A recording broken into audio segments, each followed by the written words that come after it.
This is the New Music Industry Podcast, and I'm David Angeweeb. Let's dig in. Welcome to episode 100 of the New Music Industry Podcast. Thank you for sticking with me for the better part of 2 years. I hope you've received plenty of value from the show to this point. If there's a topic you think I should cover or someone I should have on the show, please let me know. I'm all ears. You can email me at david@dawcast.com. And rest assured, I have plenty of great ideas for future episodes you won't want to miss. I don't necessarily have anything special for you today. It's nice to celebrate milestones like this, but I'm smack dab in the middle of waging content warfare. I recently started writing and publishing articles on Medium because I saw that they launched a partner program. So if you'd like to see what I'm up to and support my efforts to create a bit of income on the side, please check out my recent articles at medium.com/@DavidAWeeb. In some ways, the articles I'm writing have replaced my efforts at Using Your Power, which is another podcast I was co-hosting for a while. It's on hiatus for the time being, and I'm not sure whether it will return or when. But there is a lot of great content there, and if you'd like to check it out, you can find it at usingyourpower.com. This brings me to today's topic, which is the pros and cons of adding a revenue stream to your music career or business. Not surprisingly, my efforts to create revenue stream on Medium brought this topic to mind, but I think it's an important one, especially if you're starting to get antsy with your current projects and you're not sure whether you'd like to continue working on them or you're thinking about taking up a side project. So let's start with the pros of adding a revenue stream. It mitigates single source dependency. If you've been listening to this podcast for a while, then you've probably heard me reference single source dependency. This is something I learned from James Franco, who I interviewed in episode 86 of the podcast. Basically, it's the idea that we should not lean too heavily on any one revenue stream, traffic source, marketing tactics, social network, or otherwise. When you have several revenue streams, even if one of them goes away, you have something to fall back on. I have found tremendous value in having many contacts and revenue streams in the last few years because I've often picked up some freelancing or casual employee work on the side to supplement my income. If any one thing slowed to a crawl, I found that another thing would pick up. That is excepting January and February this year, where everything took a bit of a dip.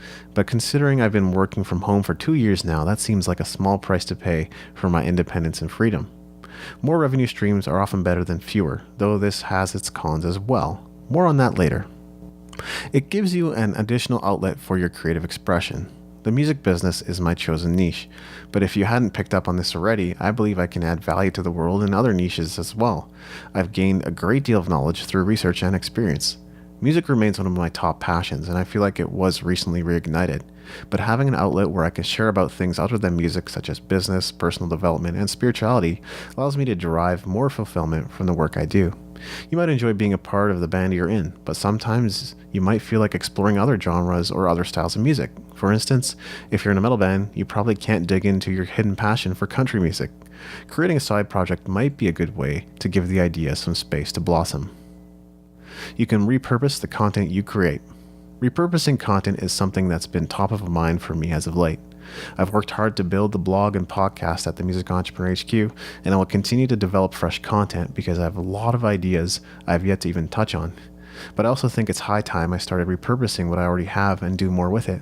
Lately, I've been turning articles into videos and in-depth guides into full-fledged books. If you're starting a side project or adding a revenue stream, anything you create can later be reused and reworked for future projects.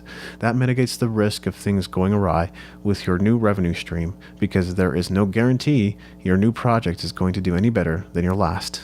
Your brain has gotten you to where you are, so if you do the same things expecting different results, you're probably just going to get more of the same. Nevertheless, even if your new project flops, the assets you create in the process could come in handy later. Cons. It could detract from your other revenue streams. You may have heard of Nathan Barry. He created a popular book business around his passion for app design, but then he became the founder and CEO of ConvertKit. In a podcast interview, he said he thought he might be able to sustain both businesses at once, but he found that his book business took a serious dip as he couldn't dedicate as much time to it. I'm sure Barry isn't sad about the growth of ConvertKit, which is an email marketing platform for online creators. Nevertheless, he found himself unable to dedicate as much time to his books. So sometimes when you add a revenue stream, it could easily take over existing projects. That's fine if you're okay dedicating more of your time to the project that's requiring more attention. But if you dread having to work on your new project, you might find yourself a little stuck. This is not dissimilar to Jack Conte's story when he started Patreon. Fortunately, Pomplamoose has been quite active with updates as of late, so clearly he's still finding time to make music. It could mean doing more work. This isn't necessarily a con if you find yourself enjoying the work you're doing, but to me, adding a revenue stream is akin to adding a non-negotiable to your life. A non-negotiable is something that must happen like clockwork because the only way to build momentum with it is by consistently applying yourself to growing it. For instance, we all know you can't get fit by working out once. It takes time. You must create a workout schedule for yourself and start eating healthier too. Only then will you begin to see the fruits of your labor. A new revenue stream works in much the same way. So, when I decided to start publishing for Medium, I decided that I would be writing 4 600-word posts per week, though there are a couple that are closer to 1,400 words. I'm going to do everything I can to maintain that pace. By doing this, I'm clearly adding something new to my schedule. I'm already writing for other clients. I'm recording weekly podcast episodes. I'm keeping up with my staff writing duties at Music Industry How To, and I have coaching and website clients too. So adding this non-negotiable means spending more time at my desk than before. Your new product or service could flop. I've already explained why this may not be a complete loss, but it still sucks when your idea just doesn't go over as expected. You're going to be dedicating a lot of time and energy to this project, as I've already noted, so to give it everything you've got and not see it take off can be painful. But trust me when I say you wouldn't be the first. Join the club.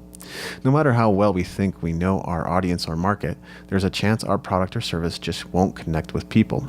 I've wasted a lot of money on Facebook ads that did virtually nothing for me. I will continue to waste money on them until I find something that works, mind you, because this is a normal part of figuring out your marketing.